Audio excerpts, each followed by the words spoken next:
Only 3 answers I have got till now. Fourth from Bhakti, which is correct. Anybody else?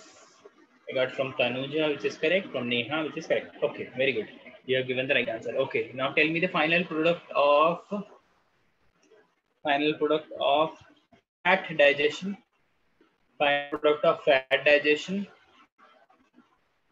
Final product of fat digestion. Final product of fat digestion. I got one answer, which is correct. That is from Jaideep. I got an answer from amino acids. Nahi hai answer. I'm asking about fats. Amino acids is something else. I got an answer from Sonali, from Tanuja, from Pratik, from Neha. Neha ने फिर fatty लिख दिया, acid कौन लिखेगा? ठीक है, okay. Then the next question will be, what is the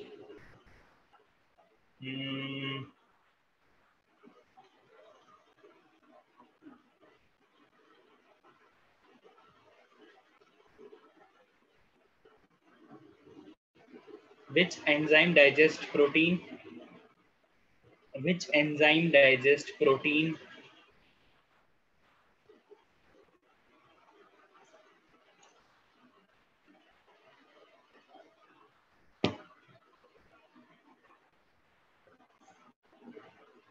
How is pepsinogen activated is the next question. How is pepsinogen activated? How is pepsinogen activated? How is pepsinogen activated? How is pepsinogen activated? I got one answer, which is correct. That is from Jaideep. That is the only answer till now. How is pepsinogen activated?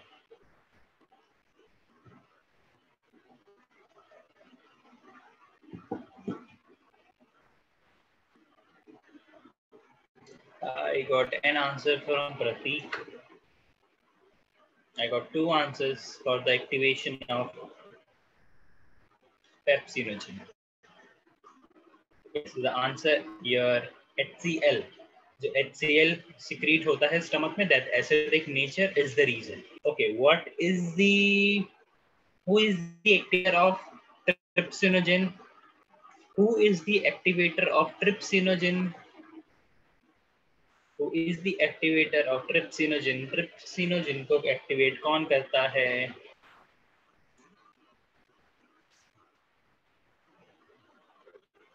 Trypsinogen को activate कौन करता है?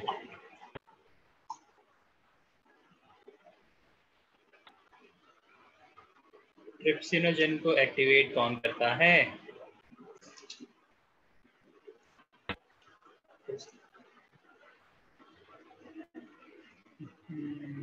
No, no, Pratik, no. I will show you. I will show you.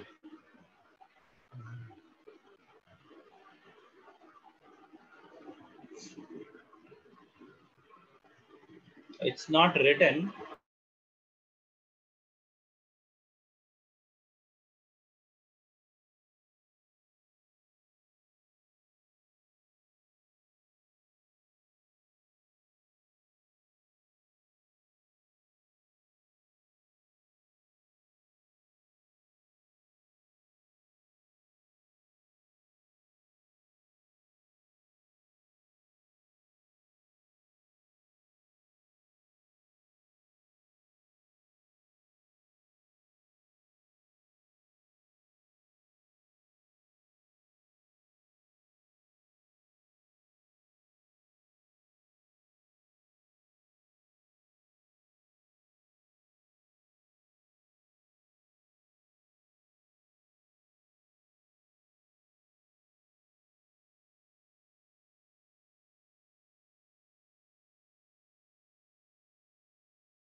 Make me a host.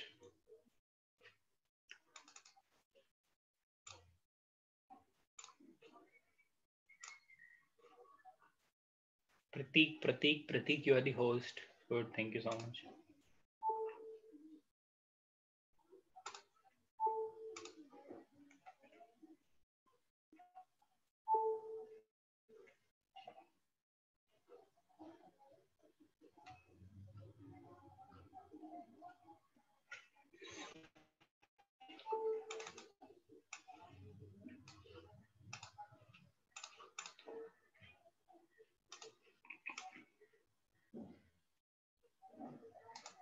Trypsin का भी activator, if you are able to hear me, trypsin का भी activator HCl ही होता है.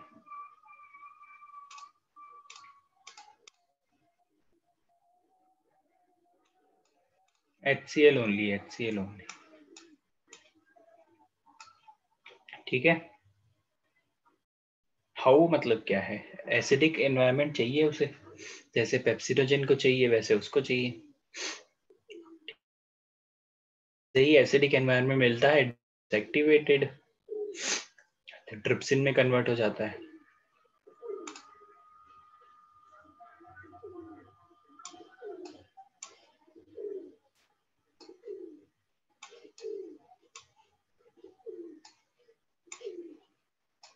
ओके.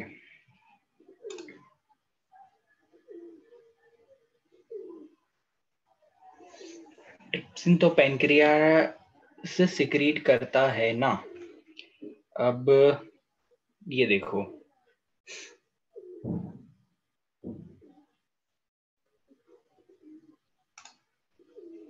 एक मिनट दो मुझे.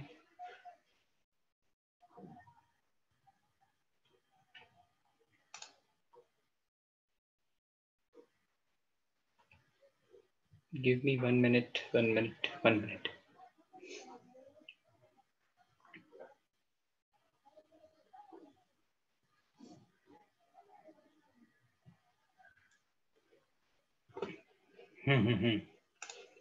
Yes.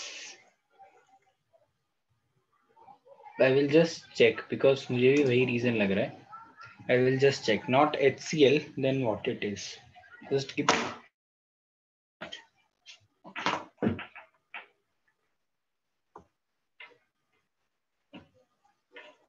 me 1 minute.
Okay, it is showing कि ये ऑटो एक्टिवेटेड होता है. Auto activation how?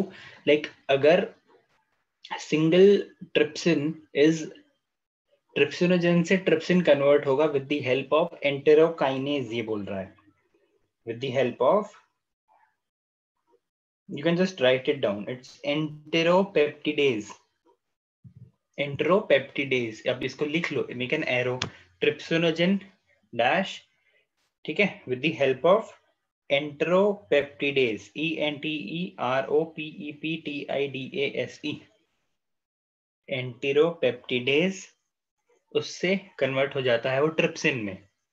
देन एक मॉलिक्यूल अगर ट्रिप्सिन का आ गया, then it will automatically convert all the trypsin. ठीक है, इसको, इस प्रॉपर्टी को बोलते हैं, what you call it, auto activation. ठीक है, ऑटो एक्टिवेशन. ठीक है, did you got the point?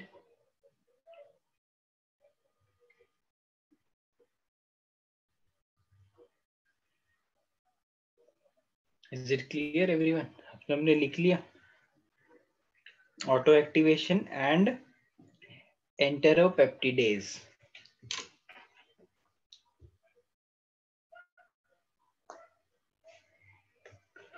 Okay good.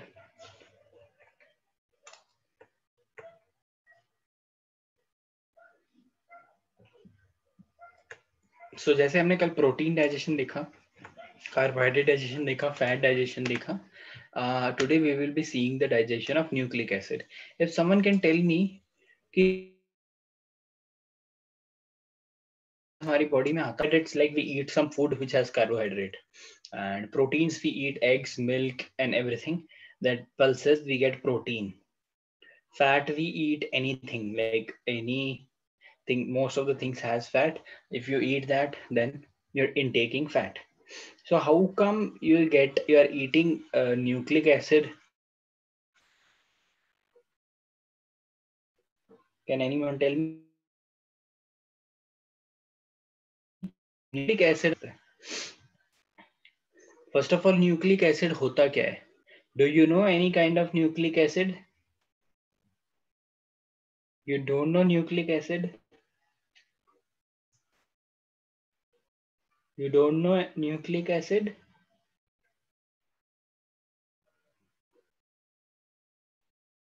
Yes or no? That there should be an answer.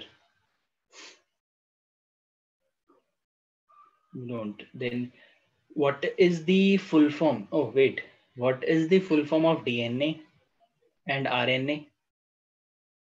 What is the full form of at least the last Na?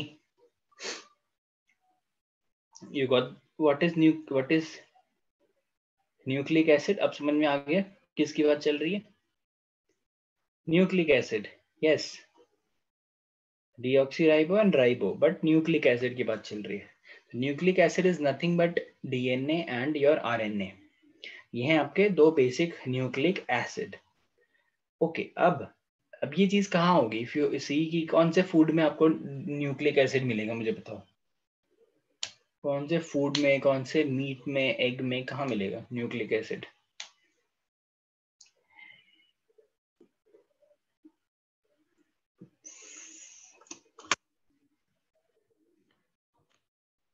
Seafood, no. Like yes, but वैसे no. The answer should be something else. Okay, fish is made up of cells. Fish is made up of cells. Meat is made up of cells. Chicken, if you see, is made up of cells. Plants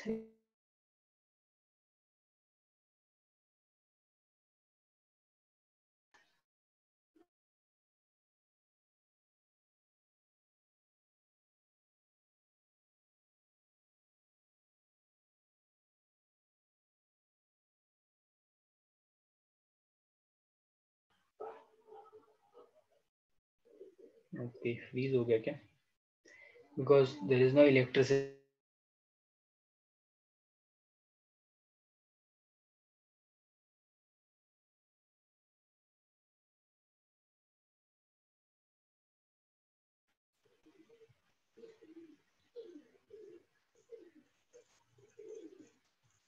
It didn't freeze. Okay, मतलब you are able to hear ना? Good. ठीक है. So you got the point ना? Nucleic acid हो गया, DNA, RNA. Every cell, every living thing has a cell. तो every cell has a DNA and RNA. Simple logic. So जो DNA, RNA आप दूसरे cells का आप you will take in, तो वो digest तो करना ही पड़ेगा. तो वो कैसे डाइजेस्ट होता है उसका मैकेनिज्म हम अभी देखेंगे. ठीक है, it's not difficult, it's very easy. If you see buccal cavity, there is no digestion. यहाँ पर तो सिर्फ क्या बोलते हैं, वही होता है कार्बोहाइड्रेट का डाइजेशन. स्टमक में भी also we don't have any nucleic acid digesting enzymes. Then comes the duodenum. Duodenum में we have pancreatic juice. Pancreatic juice has a enzyme called as nuclease. Pancreatic juice has an enzyme called as nuclease, which is of two types, deoxyribonuclease and ribonuclease. ठीक है, तो ये दो enzymes होते हैं किसके पास, pancreatic juice के पास। सिंपल ओवरव्यू लेंगे, डिटेल में जाने की जरूरत नहीं है, वी शुड नो बस ओनली दिस थिंग कि जो डीएनए होगा in the presence of deoxyribo nuclease will get converted to deoxyribo nucleotides. Nucleotides होता क्या है, देखो DNA and RNA is nothing but it's a chain of nucleotide. Yes और no, हमें पता है ना, it's a chain of nucleotide. Yes, it's a chain of nucleotide. ठीक है, तो फिर अगर आप किसी डीएनए को ब्रेक डाउन करोगे, सबसे पहला स्टेप तो आपको न्यूक्लियोटाइड्स ही मिलेंगे ना, सिंपल लॉजिक है। तो एक चेन बनी हुई है और बोल रहे हो उस चेन को, that will be nucleotide of course, है ना, nucleotide. Same thing goes with RNA. RNA in the presence of ribonuclease you will get ribonucleotide. Ribonucleotide, simple, correct है, राइबोन्यूक्लियोटाइड। फिर जब पैनक्रियाटिक जूस में इतना ही होता है, then comes the intestinal juices. Pancreatic juice से इतना हो जाएगा, ड्यूडेनम रीजन में होता है, बिकॉज पैनक्रियाटिक जूस सिक्रीट कहाँ पर होता है, ड्यूडेनम रीजन में होता है। Then you have intestinal juice, यहाँ पे आपके nucleotides and nucleosides further break down होंगे। तो nucleotides in the presence of nucleotidases, ये न्यूक्लियोटाइडेजेस कहाँ प्रेजेंट होता है, इन द इंटेस्टिनल पार्ट। तो nucleotides in the presence of nucleotidases will get converted into nucleosides and inorganic phosphate. phosphate release हो जाता है। ठीक है, ठीक है। फिर जब फॉस्फेट, तो इनऑर्गेनिक फॉस्फेट है तो रिलीज हो जाएगा, सेल के अंदर घूमता रहेगा। Then remaining nucleoside, nucleoside in the presence of nucleosidase will give you a pentose sugar and a nitrogen base. A pentose sugar, a nitrogen base. Is it clear? ये बात चीज समझ में आई है? It's very simple. अगर आपको DNA का structure याद है ना, तो डीएनए का स्ट्रक्चर बनता ही इनसे, pentose sugar, nitrogen base, nucleotide, nucleoside. If you remember all these things, अगर आपको वो याद नहीं है, then you should go and revise one thing with this chapter please.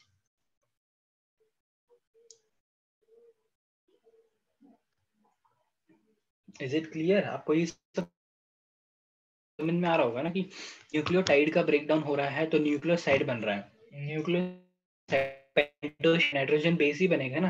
Because अब जब डीएनए का स्ट्रक्चर आप पढ़ते हो तो क्या होता है उसमें, पेंटोज शुगर होती है, न्यूक्लियोसाइड्स होते हैं, फिर वो नाइट्रोजन बेसेस होते हैं, है ना, A T G C and everything, that is. तो अगर इनका ब्रेकडाउन होगा तो आपको यही मिलेगा ना, पेंटोज शुगर मिल गई, शुगर बैकबोन बनाती है पूरा, नाइट्रोजन स्ट्रक्चर होता है, नाइट्रोजन बेस होते हैं। That is the thing, DNA का स्ट्रक्चर। अगर अगर ये चीज समझनी है ना, ये चीज समझनी है ना, just go and just see the structure of DNA. DNA का स्ट्रक्चर कहाँ से, यहाँ पे क्या है, हमारे पास डीएनए है, डीएनए को हम तोड़ रहे हैं, तो ये पूरा प्रोसेस है तोड़ने का। तोड़ के क्या बन गया, ये पार्ट हमें मिल गया तोड़ने के बाद। और जब आप डीएनए को देखोगे, डीएनए का स्ट्रक्चर देखोगे, तब क्या होगा, तब बनता कैसे डीएनए, तब आप विल स्टार्ट विद दिस, ऐसे उल्टा जाओगे आप, then you will get your DNA and RNA. You'll start with pentose sugar, nitrogen base, nucleosides. ठीक है, इन दोनों को कंबाइन करके एक न्यूक्लियोटाइड बनेगा। ठीक है, न्यूक्लियोटाइड बनेगा, न्यूक्लियोटाइड की चेन बनेगी, तब डीएनए और आरएनए बनेगा। सर सर नाइट्रोजन बेस वही ना, एडेनाइन ग्यूनाइन वाला? Yes, ATGC। यस।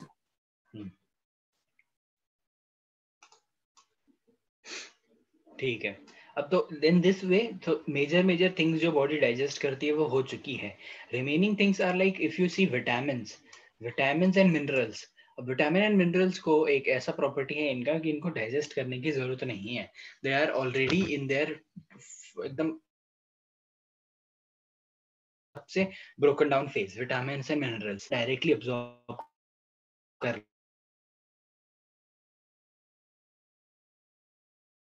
ठीक है, विटामिन एंड मिनरल्स हमारी बात कर लेती है, कोई जरूरत नहीं, like carbohydrate, protein, fats, amino acid, fats and your nucleic acid, इनको जैसे डाइजेस्ट करते हैं, इनको डाइजेस्ट करने की जरूरत नहीं है। Vitamin and minerals can be easily digested, easily absorbed by the body. इनको डाइजेस्ट करने की जरूरत नहीं, डायरेक्टली अब्सॉर्ब करती है body. Is it clear? Should we move to the next topic? देखो अब हमने क्या किया, अगर तो आप चैप्टर का फ्लो देख रहे हो ना, तो we started with the overview initially. पहले हमने सारे स्ट्रक्चर देखे, क्या स्ट्रक्चर क्या काम करता है और की क्या पोजीशन है। देन हमने देखा first step that is digestion. Digestion कैसे होता है हमने एक एक पार्ट का देख लिया। प्रोटीन का डाइजेशन कैसे हुआ, कार्बोहाइड्रेट का कैसे हुआ, फैट्स का कैसे हुआ, ठीक है, सबके डाइजेशन हमने पहले देखे। डाइजेशन होने के बाद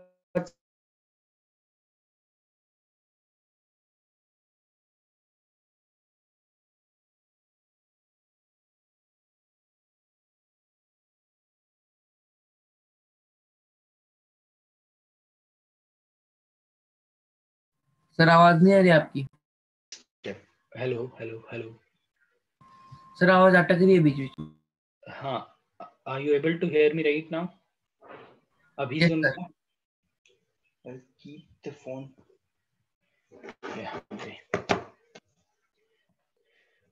हाँ, अब आ रही है। अब मैं आई वाज आस्किंग कि डाइजेशन के बाद what should be the next step.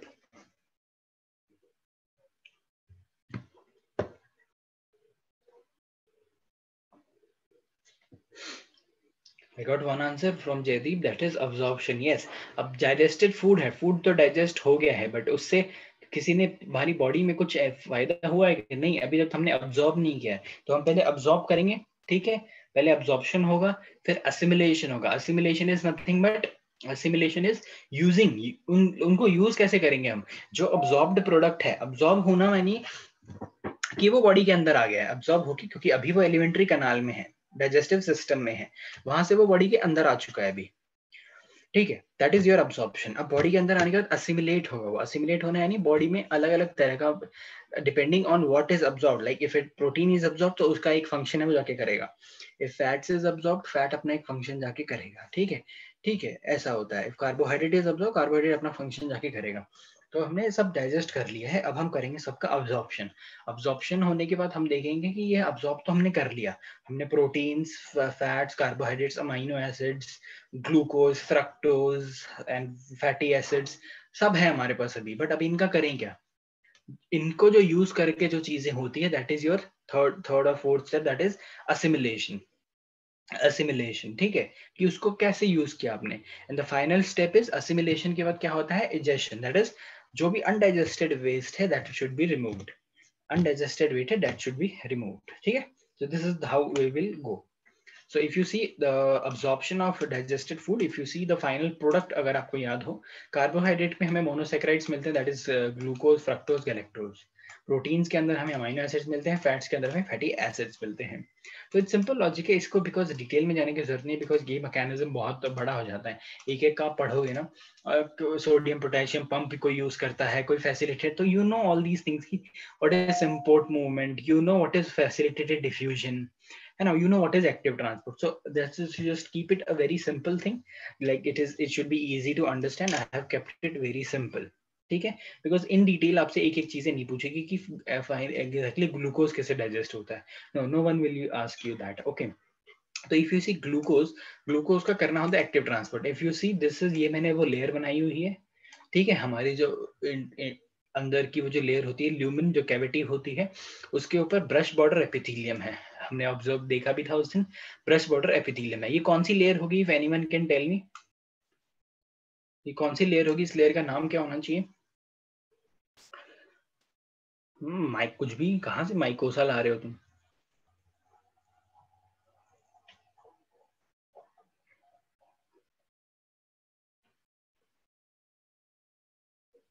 Sir layer in the sense क्या पूछा आपने? लेयर ही पूछा मैंने, you are in the right direction, but mucosa होता है क्या, स्पेलिंग मिस्टेक है, म्यूकोसा होता है। हाँ सर। हाँ, म्यूकोसा होता है। तो mucosa is the internal layer ना, सबसे अंदर जो फूड को टच में रहती है। फूड के टच में कौन सी लेयर रहती है, म्यूकोसा। फिर हमने देखा था म्यूकोसा एक न्यूमरस फोल्ड्स में होती है, न्यूमरस फोल्ड्स होते हैं, उस फोल्ड्स के ऊपर भी हमारे ब्रश बॉर्डर एपिथेलियम होता है। यस और नो, हमने पढ़ा था ये चीज, यस और नो, है ना, you all remember that. Why किस लिए होता है? Just to increase the area for absorption, area for absorption. तो जैसे ही ग्लूकोज, जैसे ग्लूकोज मॉलिक्यूल आ गए, वो एक्टिवली ट्रांसपोर्ट करने पड़ते हैं, ग्लूकोज अपने आप नहीं पास कर सकता, because these are also cells, ये भी सेल्स हैं, सेल्स में प्लाज्मा मेम्ब्रेन है, प्लाज्मा मेम्ब्रेन को क्रॉस करना is very difficult, plasma membrane को क्रॉस करना इज वेरी डिफिकल्ट, ये हमने देखा ही था। तो it involves different process like sodium potassium pump and everything, काफी सारे मैकेनिज्म ये लोग यूज करते हैं एंड डिफरेंट डिफरेंट मेथड से ये लोग अंदर चले जाते हैं। सो ग्लूकोज एक्टिव ट्रांसपोर्ट से होते हुए सिम्पोटिक मूवमेंट होगा, वो अंदर चला जाएगा। Fructose, as you know, fructose is a type of monosaccharide only, इसमें फैसिलिटेटेड डिफ्यूजन होता है।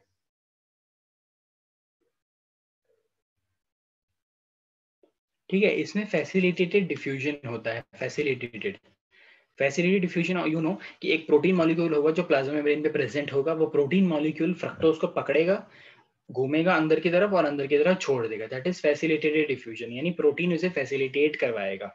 ठीक है, then if you see proteins भी एक्टिवली ट्रांसपोर्ट होते हैं, fats you see actively transport होते हैं।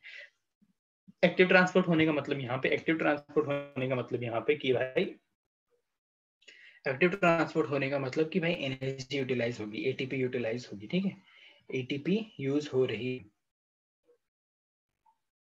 ठीक है।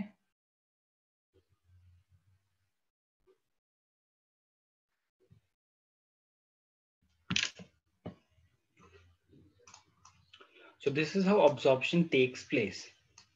ठीक है, अब्जॉर्प्शन को ज्यादा डिटेल में करने की जरूरत नहीं, then it becomes very lengthy and that is not up to your level for now. Okay, now comes the important part. ये चीज बहुत लोग स्किप कर देते हैं, जस्ट कि हाँ भाई अब्जॉर्प्शन हो गया। People usually like teach you till only digestion, उसके बाद छोड़ देते हैं, कोई नहीं पढ़ाता उसके बाद। असिमिलेशन बोलते हैं कैसे यूज होगा, डाइजेशन बोलते हैं ऐसे ऐसे डाइजेशन हो गया, अब्जॉर्प्शन हो गया, इजेशन हो गया बस खत्म। But we will see this in a little detail. तो assimilation is nothing but utilization of absorbed food. भाई तुमने फूड तो absorb कर लिया, अब उसका करोगे क्या? खाना क्यों खाते हो, खाना क्यों खा रहे हो, बट उसका करोगे क्या, है ना? क्योंकि बॉडी को कंटिन्यू सेल्स चाहिए, सेल्स चाहिए, सेल्स बनने के लिए प्लाज्मा मेम्ब्रेन चाहिए, प्लाज्मा मेम्ब्रेन को लिपिड चाहिए, लिपिड आता है फैट से। आई बात समझ में? इसीलिए कुछ कुछ क्वांटिटी में फैट भी बॉडी में जरूरी होता है। And if you see amino acids बनने हैं, अमाइनो एसिड से प्रोटीन बनना है, प्रोटीन बनेगा तो अमाइनो एसिड चाहिए, तो अमाइनो एसिड्स आप कहाँ से अब्जॉर्ब कर रहे हो, यहाँ से अब्जॉर्ब कर रहे हो। Okay, so these are the things, these are the things. So ये सारी चीजें ना कहीं किसी ना किसी स्ट्रक्चर को बनाने में हेल्प करती है, प्लाज्मा मेम्ब्रेन को बनाने में, लिवर सेल्स, सेल्स रिप्लेस करने में, अमाइनो एसिड्स एनर्जी बनाने में, हर जगह पे ये चीजें यूज होगी। ग्लूकोज है, शुगर मॉलिक्यूल है, एनर्जी बनाने में यूज होते हैं। सो this is how it is used initially. तो होगा क्या, कैसे होता है, that is a very interesting process. कैसे होता है कि फूड ने अब्जॉर्ब किया, अब फूड अब्जॉर्ब किया, अब वो यूज कैसे हो रहा है, बॉडी उसे यूज कैसे कर रही है। Just give me 1 minute.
Yes, so I was talking about assimilation.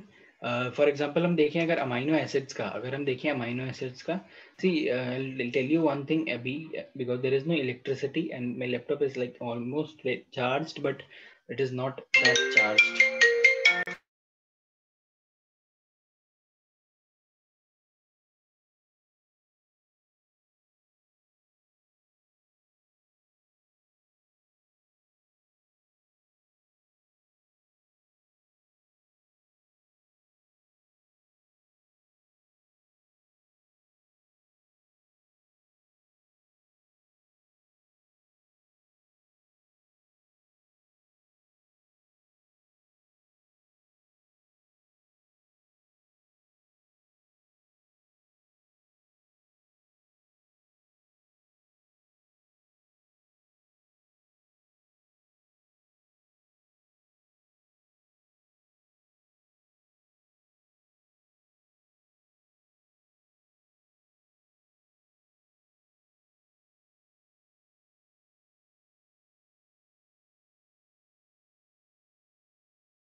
Yeah, I was telling you one thing. Key, there is no electricity, so the light, my laptop can like suddenly die. So just be careful.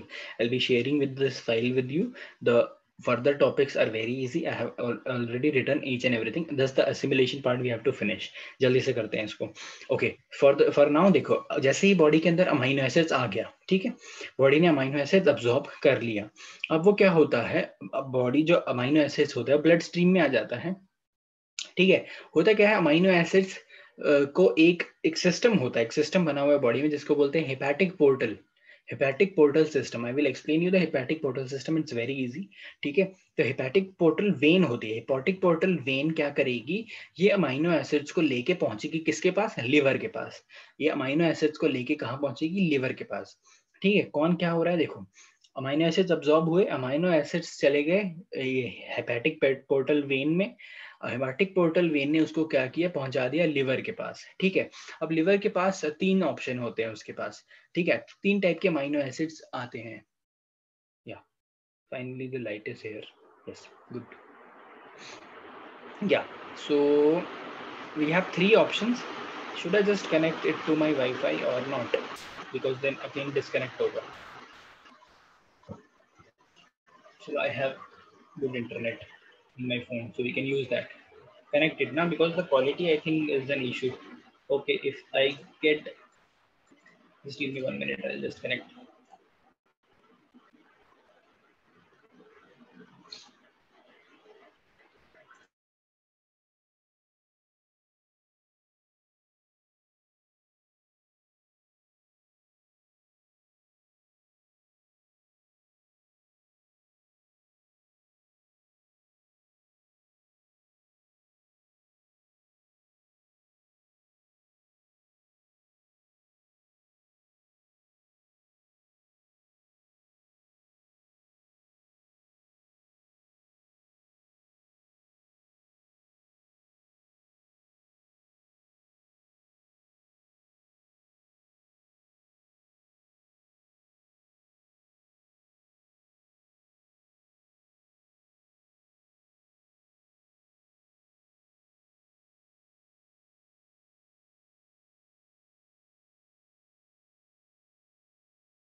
सुन रहा है, क्या आपको सुन रहा है?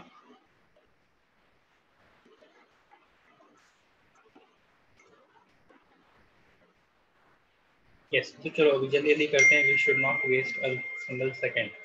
Yes, so I was telling you about amino acids. Body ने amino acids absorb किए, वो hepatic portal vein. Okay, अब कंफ्यूज मत हो ना. इमेजिन करो सिर्फ एक वेन है, कैसी होती है, क्या होती है, आई विल एक्सप्लेन यू. एक वेन के अंदर चले जाएंगे, वो वेन उसे कहाँ पहुंचा देगी. वेन इज लाइक अ बस, उसे बैठाएगी अमाइनो एसिड्स को कि भाई चल बैठ, तेरे को छोड़ के आता हूँ मैं लिवर के पास. तो उसको बैठाएगी, लिवर के पास लेके जाएगी. लिवर बोलेगा भाई कौन आया, बोलेगा अमाइनो एसिड आया.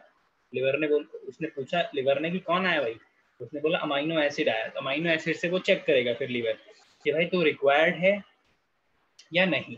पहला क्वेश्चन ये पूछेगा, देखेगा, वो खुद ही जज करेगा लिवर.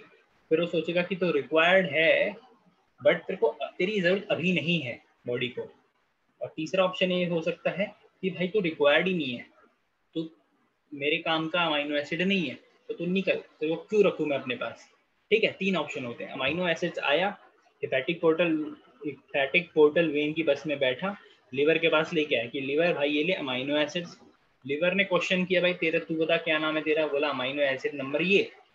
बोला हाँ चल तू इंपॉर्टेंट है, तू रुक मेरे पास. दूसरे से पूछा अमाइनो एसिड नंबर 2, तो बोला कि हाँ यार तेरा काम है बट अभी तेरी वैकेंसी नहीं है, तो थोड़ी देर बैठ. उसको बिठा लिया उसने. तीसरे से पूछा हाँ तू, बोला अमाइनो एसिड नंबर 3, बोला अच्छा नहीं तेरी शक्ल अच्छी नहीं है तो निकल. ऐसा बोल दिया उसने, ठीक है, तेरा कोई काम नहीं मेरी बॉडी में, तू निकल, तो वो वापस चला जाता है, एक्सक्रीट हो जाता है बॉडी से। तो सेम थिंग, तो पहला चीज होता है कि लिवर ऐसा अमाइनो एसिड आया कि वो बॉडी को रिक्वायर्ड है, तो क्या होता है डायरेक्टली वो अमाइनो एसिड की चेन बनती रहती है, अमाइनो एसिड कंबाइन होकर प्रोटीन बन जाते हैं, अमाइनो एसिड कन्वर्ट हो जाते हैं प्रोटीन में, और ये प्रोटीन यूज हो जाते हैं in the formation of plasma membrane and different kind of enzymes. Simple simple and short रखेंगे, कोई डिटेल में जाना नहीं, प्रोसेस कैसे होता है, क्यों होता है, नहीं दो, बिल्कुल नहीं, जितना बता रहा हूँ उतना ही इनफ है। अमाइनो एसिड आया, बोला हाँ भाई ये रिक्वायर्ड वाला अमाइनो एसिड है, इसका काम आएगा, देखेगा वो अमाइनो एसिड ये है, वो बोलेगा चलिए अमाइनो एसिड्स की चेन बना देता हूँ मैं, रिक्वायर्ड वालों की अमाइनो एसिड की चेन जैसी बन जाती है, तो अमाइनो एसिड की चेन को हम डेफिनेटली क्या बोलते हैं, प्रोटीन बोलते हैं। फिर ये प्रोटीन कहाँ यूज हो जाएंगे, प्लाज्मा मेम्ब्रेन क्रिएट करने में, प्लाज्मा मेम्ब्रेन बनाने में, नए सेल्स बनते हैं, प्लाज्मा मेम्ब्रेन कंटिन्यूसली चाहिए रहता है, देन एंजाइम्स बनाने में, तो वो प्रोटीन यूज हो गया, ठीक है, पहला अमाइनो एसिड यूज हो गया। दूसरा अमाइनो एसिड आया, उसने देखा, बोला कि यार ठीक है तेरी जरूरत तो है, बट अभी के लिए तेरी जरूरत नहीं है यार, वैकेंसी नहीं है, अभी काम चल रहा है हमारा, बट तू थोड़ा देर रेस्ट कर ले, थोड़ी देर बैठे रहे, स्टोर हो जाए, तो वो बोलेगा amino acid require which are not, amino acids which are not required at present. तो अमाइनो एसिड्स क्या चाहते हैं, दे अंडरगो डीअमाइनेशन, डीअमाइनेशन होता है यानी अमाइनो ग्रुप उनसे हटता है, और they form a glucose, glucose is nothing but sugar. Same होता है डीअमाइनेशन होके वो फैट के कई कुछ अमाइनो एसिड्स फैट में भी कन्वर्ट हो जाते हैं, तो ग्लूकोज एंड फैट दोनों बॉडी के अंदर स्टोर हो जाते हैं, ग्लूकोज एंड फैट दोनों बॉडी के अंदर स्टोर हो जाते हैं, सिंपल, वेरी सिंपल, ठीक है। अभी बात समझ में, पहला चीज यूज हो रहा है, पहला चीज यूज हो रहा है, अमाइनो एसिड्स को यूज कर लिया, प्रोटीन बना, प्रोटीन के फॉर्म में यूज करके प्लाज्मा मेम्ब्रेन बना लिया, एंजाइम बना लिया। सेकंड थिंग भाई क्या हुआ, amino acids which are not required at present, amino acids which are not required at present, तो ये क्या होगा, अंडरगो डीअमाइनेशन, अमाइनो ग्रुप हटेगा तो ग्लूकोज बन सकता है, फैट बन सकता है, depending on the type of amino acid, और वो बॉडी के अंदर स्टोर हो जाएगा। तीसरा अमाइनो एसिड भाई बिल्कुल उसके काम का ही नहीं है, बोलेगा तेरा क्या काम है, उसको बोलेगा डीअमाइनेशन उसका कर देगा यूरिया के फॉर्म में, और यूरिया के फॉर्म में बॉडी से वो एक्सक्रीट हो जाएगा, यूरिया के फॉर्म में वो बॉडी के थ्रू एक्सक्रीट हो जाएगा। आई बात समझ में, अमाइनो एसिड जल्दी से समझ में आया तो आई वांट सबका रिप्लाई कि अमाइनो एसिड समझ में आ गया है, then we should move to the next one, जल्दी प्लीज जल्दी करो। अमाइनो एसिड्स कंफर्म है, इजी है, if you want me to repeat I will repeat, I don't mind repeating, जल्दी जल्दी जल्दी जल्दी जल्दी, यस इट्स वेरी इजी। तीन ही ऑप्शन हो सकते हैं, या काम का अमाइनो एसिड है, या काम का है बट अभी जरूरत नहीं है, या फिर बिल्कुल काम का नहीं है। काम का होगा तो रख लेगा, काम का नहीं होगा तो स्टोर कर ले, काम का नहीं होगा तो फेंक देगा, काम अभी नहीं है बट थोड़ी देर में होगा तो उसे स्टोर कर लेगा, ठीक है। This is how amino acid is assimilated in a body. Then you see how is monosaccharide. Monosaccharide is nothing but your carbohydrates. Carbohydrates is nothing but your glucose, fructose and sucrose. Glucose, fructose and sorry, not glucose, fructose and galactose. ठीक है. Again same thing. Monosaccharide. जैसे ही body absorb करेगी वो बस में जाके बैठ जाएगा, बस का नाम है हिपैटिक पोर्टल वेन, बस लेके जाएगी लीवर के पास, अब बस वाला बोलेगा भाई लीवर तेरे लिए लेके आया हूँ मोनोसैकेराइड, इस बार ग्लूकोज है, फ्रक्टोज है, गैलेक्टोज है, बस भर के, ठीक है जी। लिवर बोलेगा अच्छा ठीक है मेरे पास दो ही काम है, ये तो ग्लूकोज है, तो कहीं ना कहीं काम आएंगे ही, वेस्ट तो होते नहीं, वो बोलेगा चलो ग्लूकोज ले लेता हूँ मैं, सारे ग्लूकोज को उतरवा लेगा, कुछ ग्लूकोज को बोलेगा भाई तुम जाओ एनर्जी बनाओ जाके, कुछ ग्लूकोज को यूज कर लेगा एनर्जी बनाने के फॉर्म में, ठीक है। आपने वो तो देखा ही है, व्हाट यू कॉल इट, कौन सा स्टेप होता है ये, ग्लाइकोलिसिस, ग्लूकोज का ब्रेकडाउन एटीपी बनाने के लिए, यस और नो। तो ये छोटी चीज है, आई शुड नॉट रिपीट ये, दिस शुड बी मेरे बोलने से पहले ही आपके लॉजिक में आ जाना चाहिए कि ग्लूकोज से एटीपी कैसे बन रही है, ग्लाइकोलिसिस भाई आगे का स्टेप पता ही है तुम लोगों को, यस। ग्लूकोज यूज कर लिया, फिर वो बोलेगा भाई क्या यार अभी, वो बोलेगा बहुत एनर्जी, दबा के एनर्जी, बंदा कुछ काम नहीं कर रहा है, जिसकी बॉडी में मैं हूँ कोई काम नहीं कर रहा, बैठा हुआ है, सो रहा है आराम से, नहीं मतलब फिर उसको एनर्जी की जरूरत नहीं है, तो बोलेगा ठीक है मैं स्टोर हो जाता हूँ, तो ग्लूकोज कन्वर्ट हो जाएगा ग्लाइकोजन में, ग्लाइकोजन इज रिजर्व्ड, ग्लाइकोजन के फॉर्म में वो लिवर में ही स्टोर हो जाएगा, या फिर किसी भी मसल्स में जाके आराम से स्टोर हो जाएगा, ठीक है। दो ही ऑप्शन हो सकते हैं, ग्लूकोज यूज हो जाएगा, फिर ग्लूकोज को स्टोर कर लेगा, क्योंकि ग्लूकोज की एनर्जी की यार बॉडी को चाहिए होती है नीड, तो एनर्जी ऐसा नहीं कि वो वेस्ट में देगा, अमाइनो एसिड्स जो वेस्टफुल आते हैं उनको निकाल देते हैं। Monosaccharide it's very easy, simple आ गया होगा समझ में। फैट्स देखोगे अगेन सेम थिंग, फैट आएंगे, बॉडी अब्सॉर्ब करेगी, हिपैटिक पोर्टल वेन वाली बस में बैठेंगे, लिवर के पास लेके आएंगे, लिवर बोलेगा हाँ भाई चल ठीक है फैट आया है, बोलेगा some fat is used for plasma membrane formation, plasma membrane formation में यूज होगा लिक्विड, क्योंकि fat is lipase is related with lipid, lipid plasma membrane का बहुत ही इंपॉर्टेंट कंस्टिट्यूएंट है लिपिड ठीक है, लिपिड प्लाज्मा मेम्ब्रेन में लगता ही है तो वो वहां चला जाएगा। कुछ बोलेंगे भाई फैट अभी जरूरत नहीं है, बॉडी वाला जिसकी बॉडी कुछ काम नहीं कर रहा है, फैट स्टोर कर लेता हूँ मैं, ये सिर्फ खाता है और सिर्फ बैठता है, ठीक है। तो ये लिवर है, लिवर के क्या होगा, बॉडी स्टोर हो जाएगी अंडर द स्किन, तो जो बेली फैट आप देखते हो that is nothing but your stored fat. Okay, yes और नो, इज इट क्लियर? ऐसे ही बाकी प्रोडक्ट्स होते हैं बट हमारे लिए तीन proteins, monosaccharides and fats is this is the important part जो हमने कर लिया है। इसके अलावा you have any doubt? Is it clear how the assimilation process is done, how the process of assimilation is done? You got the point, how assimilation is done? Yes. Now what will be the next process कि भाई बहुत जितना absorb हो सकता था, जितना खाने को निचोड़ना था निचोड़ लिया बॉडी ने, अब बहुत ही वेस्टफुल वाटरी मटेरियल कुछ बचा हुआ है जिसका बॉडी को काम नहीं है। मतलब स्मॉल इंटेस्टाइन तो उससे कुछ नहीं कर सकती, स्मॉल इंटेस्टाइन ने मैक्सिमम अब्जॉर्प्शन कर लिया है, अभी बस उसके अंदर थोड़ा बहुत वाटर मॉलिक्यूल्स या वाटर प्रेजेंट है, ठीक है। तो क्या होगा भाई, सबसे ज्यादा डाइजेस्टेड मटेरियल क्या होगा, the next step is egestion, that is removal of the undigested and unabsorbed material. You got this point?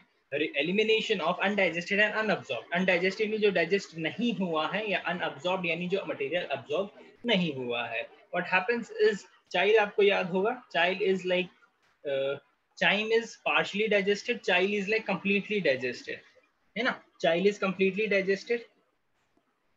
Yes, child is completely digested. The child after absorption, child is like completely digested. But child से भी जब water का absorption हो जाता है, water निकल जाता है child में, तो उसको बोल देते हैं हम feces, ठीक है। फाइनल जो नाम आ जाता है that is your feces, fecal matter जिसे हम बोलते हैं। ये कहाँ पर होगा, water absorption is in the colon part, ठीक है। colon rectum याद होगा, large intestine का part है colon। वाटर इज अब्सॉर्ब, यहाँ से वाटर अब्सॉर्ब हो जाएगा। वेस्ट इज, कोलोन जो रीजन है, कोलोन रीजन में वेस्ट ना अराउंड 36 आवर्स तक प्रेजेंट होता है for the entire removal of your what you can say water remove करने के लिए 36 आवर्स तक फूड वहां पर स्टोर्ड रहता है, ठीक है। This is child, this is colon, then you have rectum, you have rectum. Rectum is the last region. Rectum is the last region of your large intestine.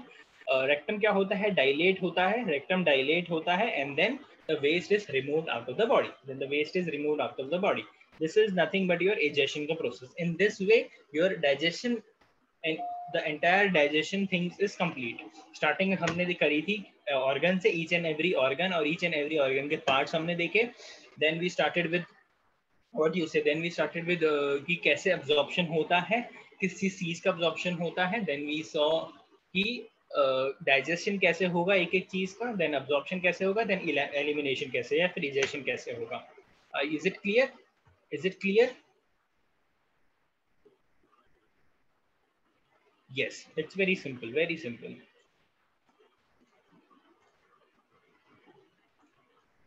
Good.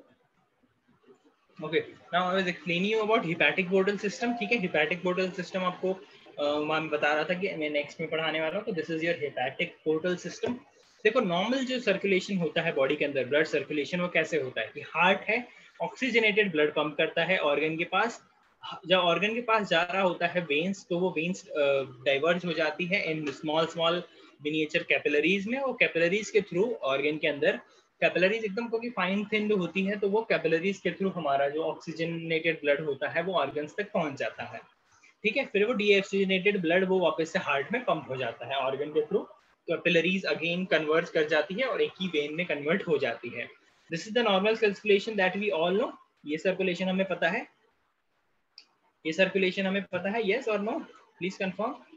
Heart से oxygenated blood आया, organ ने use किया, organ ने deoxygenated blood दे दिया और वो heart के पास चला गया। This is the entire cycle, this is an overview, not a detail thing but an overview. Okay, ठीक है। यहाँ पे एक सेट ऑफ कैपिलरीज ही इन्वॉल्व हुई है, सिर्फ एक सेट ऑफ कैपिलरीज ही इन्वॉल्व हुई है। Okay, now this is hepatic portal system. इसमें क्या होता है, देखो व्हाट हैपेंस इज, देखो जब हार्ट से ऑक्सीजनेटेड ब्लड आता है, ठीक है, ये है अपना organ that is your small intestine, small intestine की बात चल रही है। यहाँ पे क्या होगा, जब स्मॉल इंटेस्टाइन के पास वेन आएगी हार्ट से, तो वो डायलेट हो जाएगी और वो कैपिलरीज में कन्वर्ट हो जाएगी, ठीक है। फिर वहां पे ऑक्सीजनेटेड ब्लड ऑर्गन ले लेगा और डीऑक्सीजनेटेड ब्लड वो वापस कर देगा. Along with deoxygenated blood, body क्या करेगी, बिकॉज स्मॉल इंटेस्टाइन ने अब फूड अब्सॉर्ब कर रखा है, काफी सारा फूड अब्सॉर्ब कर रखा है, वो अब्सॉर्ब्ड फूड भी ब्लड के साथ अंदर डाल देगी वेन्स में, कैपिलरीज में. Absorbed food in the form of anything, amino acid मान लो, फैटी एसिड मान लो, कुछ भी मान लो, ठीक है. जो भी फूड फाइनली अब्सॉर्ब हुआ था, जो हमने देखा, वो अब्सॉर्ब फूड भी ब्लड में आ जाएगा. अब ठीक है, अब मान लो अब्सॉर्ब फूड यहाँ पर आ गया, अब ये नॉर्मल सर्कुलेशन होता तो ये अब्सॉर्ब फूड हार्ट के पास चला जाएगा, ये अब्सॉर्ब फूड हार्ट के पास चला जाएगा, ठीक है. बट हार्ट के पास लिवर वाला फंक्शन तो है नहीं, हार्ट के पास लिवर वाला फंक्शन तो है नहीं कि वो सबको बता पाए कि तो अमाइनो एसिड आया तो ये काम कर, तो फैट आया तो ये काम कर. हार्ट तो नहीं करेगा. हार्ट क्या करेगा, वो हर जगह भेज देगा उसको. हार्ट क्या करेगा, वो हर जगह भेज देगा, वो अब्सॉर्ब फूड को हर जगह भेज देगा. तो ऐसा होता नहीं है. बॉडी में क्या होता है, स्मॉल इंटेस्टाइन से जो वेन निकलती है, ठीक है, स्मॉल इंटेस्टाइन से वेन निकलती है, डायरेक्टली जाएगी पहले लिवर के पास, फिर वो जाएगी हार्ट के पास, नॉट डायरेक्टली हार्ट के पास, ठीक है. पहले लिवर के पास वो अब्सॉर्ब फूड मटेरियल छोड़ेगी, ठीक है. कैपिलरीज कन्वर्ज होगी जब वो स्मॉल इंटेस्टाइन से निकल रही होती है, एक वेन में आ जाएगी, जिस वेन का नाम है हेपेटिक पोर्टल वेन. जो हम सिस्टम की बात कर रहे थे, इसी से नाम पड़ा है उसका, हेपेटिक पोर्टल वेन, ठीक है. Portal is why portal, because it is acting like a port. Port पता है आप लोगों को, पोर्ट शिप्स आती हैं, सामान ऑनलोड होता है और वो चली जाती हैं, शिप आती हैं, सामान ऑफलोड होता है और वो चली जाती हैं. This is the same thing कि भाई ब्लड आता है स्मॉल इंटेस्टाइन के पास, अब्सॉर्ब फूड अपलोड ऑनलोड होता है और वो जाके ऑफलोड हो जाता है, ठीक है. तो देखो, अब्सॉर्ब फूड आएगा यहाँ पे वेन्स में, फिर वो लिवर के पास जाएगा, लिवर के पास जाता है फिर से, क्योंकि ऑर्गन डायरेक्टली वेन से नहीं ले सकते, कैपिलरीज से ही लेते हैं, बिकॉज कैपिलरीज फाइन थिन्ड होती है, एकदम पतली होती है, तो anything to pass is very easy.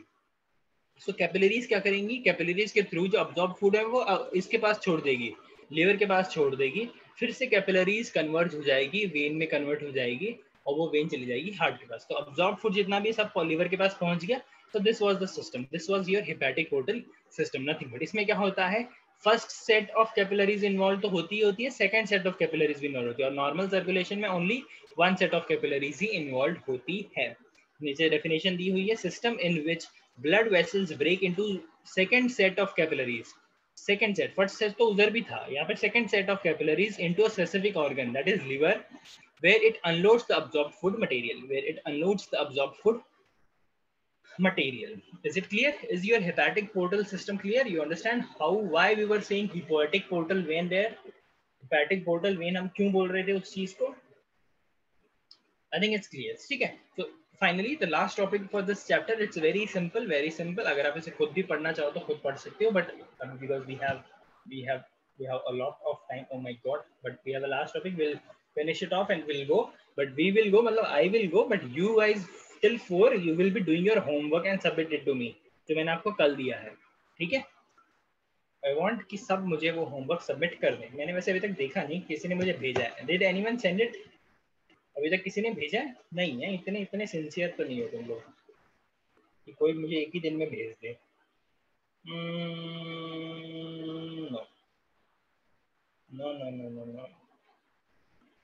No. What? Yes sir. किसने भेजा? प्रतीक? No. सर मैंने यस सर इसलिए बोला था जब आपने पूछा था कि समझ में आ गया क्या. Yes sir तुमने तब बोला. What homework sir? Oh my god, Bhakti, you were not there yesterday. Bhakti, you were not there yesterday? या फिर तुमने सुना नहीं? Oh, you were not there yesterday. So I have given an homework जिसमें आपको 11th की NCERT starting first page से लेके जो लास्ट पेज है तब तक you have to write it down on a white paper and send it to me by post. Okay, you'll do that. हो जाएगा भक्ति आज शाम तक. Yes, पूरी NCERT. You'll have to start with the first page जिसमें acknowledgement होती है. You start with context, chapter number 1, 2, 3, 4, 5, 6, 22 तक. You have to write it down in a good handwriting on a white page and then send it to me. Sir क्यों डरा रहे हो sir? That is your homework. Okay ठीक है, no ऐसा नहीं है, this is not your homework, your homework is just तीनों चीजों का digestion, how is carbohydrates, fats and protein is digested, ये तीनों का डाइजेशन कैसे होता है, कौन सा एंजाइम ये इन्वॉल्व होता है एंड एवरीथिंग दैट एंटायरली जो शीट मैंने दी है आपको वही कॉपी पेस्ट करनी है, बट प्रेफरेबल चीज वही रहेगी कि आप लोग कॉपी करके ना लिखें, आप लोग पढ़ के समझ के लिखें, ठीक है। We will do the second homework, हाँ second homework ही करना है, फर्स्ट वाला नहीं करना है, ठीक है। तो you can start doing it थोड़ी देर में, we will just see the nutritional disorders, ठीक है। थोड़े बहुत लिखे हुए हैं मैंने, अगर कहीं चेपने हो किसी आंसर में तो आप कॉपी यहाँ से उठा के चिपका सकते हो, किसी ने अगर कोई टीचर घपला कर दे पूछ ले कि न्यूट्रिशनल डिसऑर्डर क्या होते हैं, तो ये भाई हमारे पास, हम पहले से रेडी हैं, हमारे पास 2-3 नाम है खतरनाक खतरनाक से, हम वो नाम ले लेंगे, वहाँ पे वो नाम लिखते तो टीचर ऑटोमेटिकली पागल हो जाएगा, ठीक है जी। टीचर पागल हो जाता है तो मार्क्स देता है, ठीक है, टीचर पागल नहीं होता तो मार्क्स नहीं देता। तो पहला जो इसमें हम देखेंगे अंडर न्यूट्रिशन, दो चीज आती है अंडर न्यूट्रिशन ओवर न्यूट्रिशन, या तो अंडर न्यूट्रिशन होगा या फिर ओवर न्यूट्रिशन होगा। अंडर न्यूट्रिशन यानी एकदम पतला हो जाना, न्यूट्रिशन बिल्कुल नहीं मिलना, एनी जो भी स्पेसिफिक है प्रोटीन्स कार्बोहाइड्रेट फैट्स कुछ भी कंज्यूम नहीं कर रहा है, जब वो कंज्यूम भी कर रहा होगा तो बॉडी को लग नहीं रहा होगा, and all those things. And one is your over nutrition, in that you will eat a lot of proteins and fats and everything, but you do not burn it, so it results in obesity, that is overweight, so that is one thing. So if we see number one undernutrition देखेंगे, that is your malnutrition, but see this is a little what you say a misguidance, because to the best of my knowledge malnutrition जो word होता है हमें लगता है, क्योंकि हम बचपन से ये पढ़ते आ रहे हैं कि malnutrition is deficiency of nutrition, but no, malnutrition is both deficiency as well as over nutrition, दोनों को malnutrition में कंसिडर किया जाता है according to your World Health Organisation, ठीक है। उन्होंने माल न्यूट्रिशन को दोनों में कंसिडर किया है। माल न्यूट्रिशन मतलब न्यूट्रिशन में घपला हुआ है कुछ, अब वो ज्यादा भी हो सकता है कम भी हो सकता है, बट हमारे जो टीचर्स है वो बचपन से ये पढ़ाते हैं माल न्यूट्रिशन यानी न्यूट्रिशन कम, ठीक है, इसीलिए मैंने लिख दिया बट आपको बता दिया, तो that I will be clear. Definition पढ़ के कोई मुझे बोले माल न्यूट्रिशन मतलब तो ये भी होता है, तो I have cleared my self, ठीक है। सो पहला जो डिजीज है उसका जो नाम पढ़ ले, उसको 1 करोड़ का इनाम है, पढ़ो इसको भैया नाम। क्वाशियरकर, क्वाशियरकर somewhat like a सरनेम है किसी का, क्वाशियरकर। क्वा आई डोंट थिंक कि के साइलेंट तो नहीं होगा ना, नो सर साइलेंट नहीं है सर, क्वाशियोकर हो जाएगा फिर, ठीक है। क्वाशियोकर अकॉर्डिंग टू मिस्टर अथर्व, तो ये एक डिजीज होता है जो डेफिशिएंसी ऑफ प्रोटीन की वजह से हो जाता है, यूजुअली बच्चों में होता है, 1 से 4 साल की उम्र के होते हैं। सिम्टम्स क्या होता है, प्रोटीन नहीं मिल रहा है तो डेफिनेटली बॉडी लॉस होगा, वेट लॉस होगा, स्टंटेड ग्रोथ होगी यानी ग्रोथ प्रॉपरली नहीं होगी, हाइट वगैरह सब कम होगा। एंड एक कैरेक्टरिस्टिक थिंग जब बच्चों को ये हो जाता है, एक चीज ऑब्जर्व होती है कि आपने भी देखा होगा कि बच्चा is very thin very thin very thin, एकदम मतलब ऑलमोस्ट मतलब एकदम पतला है, but still he has a protruding belly, मतलब belly जो है वो बाहर आई हुई है, that is a characteristic feature of protein, specifically protein का कमी होना। फैट या वो सब चीजें हैं बराबर, बट प्रोटीन की कमी है, तो स्टंटेड ग्रोथ है, वेट लॉस है, बट belly protruding है, that is a symptom of Kwashiorkor disease, ठीक है। this is your first disease।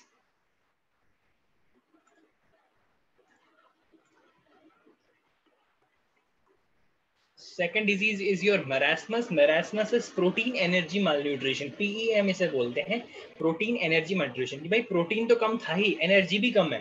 अब एनर्जी किससे आती है, फैट से और कार्बोहाइड्रेट से, फैट से एंड कार्बोहाइड्रेट से, तो दोनों ही नहीं है, प्रोटीन भी नहीं है एनर्जी भी नहीं है, यानी फैट्स एंड कार्बोहाइड्रेट भी नहीं है, तो अब बंदा क्या होगा, एकदम पतला होगा, उसका पेट भी बाहर नहीं निकलेगा, एकदम पतला होगा। इसमें सिम्टम्स होते हैं stunted growth and low IQ, जो थोड़ा सा मंद बुद्धि के होते हैं, लो IQ हो जाता है उनका, उनकी एज यूजुअली जो सफर करते हैं दैट इज 1 ईयर, एंड बच्चे जो जाते हैं एक्सट्रीमली थिन हो जाते हैं, ठीक है। फिर we have third disease which is called as xerophthalmia, that is drying of eyes dry हो जाती है, you continuously have to like ऐसे आंखें बंद रखनी पड़ती है, drying of eyes due to the deficiency of vitamin A। Then we have night blindness due to the deficiency of vitamin A again. We have beriberi due to the digestion of vitamin B. We have pellagra pellagra, इसको 3D disease बोलते हैं, I don't know why, लिखा हुआ था, मैंने भी copy paste करके चिपका दिया है। पेलाग्रा, थोड़े बहुत डिजीज दिखने थे, आप भी लिख दोगे इनमें से ना, एक दो भी लिख दोगे बहुत है। Due to the deficiency of niacin, niacin होता है, that is niacin is a type of vitamin B3। अगर कंफ्यूज मत हो ना, आप बोलोगे नियासिन कहाँ से प्रोड्यूस हो गया, विटामिन ए सुना था, बी सुना था, नियासिन कहाँ से आ गया? Nothing, don't need to worry, this is vitamin B3 का part. Goiter is your thyroid gland का swelling. Goiter is due to the deficiency of iodine. Then you have scurvy. Scurvy is definition नहीं यार, definition बोल रहा हूँ, फिर इस deficiency of vitamin C। इसमें क्या होता है, ब्लीडिंग गम्स वगैरह की प्रॉब्लम होती है, ये तो बचपन से पढ़ते आ रहे हो। Rickets deficiency again vitamin C, bones weak हो जाते हैं एंड बोन्स थोड़े से कर्व हो जाते हैं। So these were all the malnutrition thing, यानी जिसमें न्यूट्रिशन कम मिला है बॉडी को। Then we have two things जिसमें one is obesity, ओवरवेट हो गया है, रिजल्ट इनटू हाइपरटेंशन। ओवरवेट होने से बॉडी में और बहुत सारी प्रॉब्लम्स आ जाती है, that is hypertension, heart related issues हो जाते हैं, जॉइंट रिलेटेड इश्यूज आते हैं कि जॉइंट्स उतना हैवी वेट बॉडी का ले नहीं पाते हैं। देन वी हैव हाइपरविटामिन्स नाम से समझ में आ रहा है कि विटामिन बढ़ गए हैं भाई बॉडी के अंदर, जितने रिक्वायरमेंट है उससे भी एक्सेस में है। तो विटामिन ए अगर एक्सेस में हो जाए तो लॉस ऑफ एपेटाइट हो जाता है, यानी भूख नहीं लगती, loss of appetite and body part कुछ स्वेल कर जाते हैं विटामिन ए के एक्सेस होने से। Only in the case of fat soluble vitamin, जो वाटर सॉल्युबल विटामिन हो गए, यानी वाटर सॉल्युबल नहीं, वो विटामिन जो वाटर में सॉल्युबल हैं, तो वो तो यूरिया के फॉर्म में निकल जाएंगे, अगर एक्सेस हुआ तो यूरिया के फॉर्म में निकल जाएंगे, ठीक है। बट अगर विटामिन फैट सॉल्युबल है कि फैट्स के साथ ही वो फैट ही उसको क्या बोलते हैं, सॉल्युबल, फैट में ही सॉल्युबल है वो, तब ये चीजें ऑप्शन हमारे को आती है। विटामिन ए एक्सेस हो जाता है, loss of appetite, swelling of body part, and vitamin D अगर एक्सेस हो जाता है, calcium get deposited in soft tissues. होता क्या है, कैल्शियम डिपॉजिट होना चाहिए बोन्स वगैरह में, तभी तो बॉडी स्ट्रांग रहेगी। बट क्या होता है, कैल्शियम सॉफ्ट टिश्यूज में डिपॉजिट होने लग जाता है, तो दैट बिकम्स अ प्रॉब्लम। तो हाइपर विटामिन का ये एक प्रॉब्लम है। तो that is your over nutrition. Finally this big chapter is now officially over. Before I finish the class, I will just send you the final PDF for this chapter so that you can read it. ठीक है, अब इसे पढ़ लेना, लिख लेना, print करा लेना, जो कराना है करा लेना। बट हाँ, एक मिनट कमेंट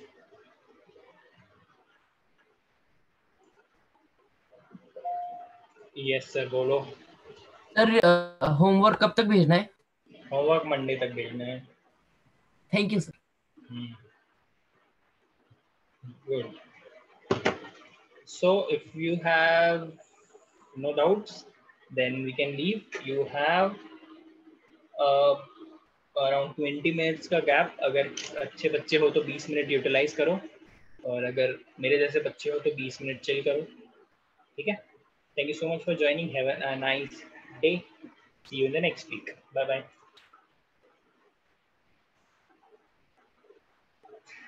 आपके जैसे, हाँ मेरे जैसे सवाई नो चिल करो।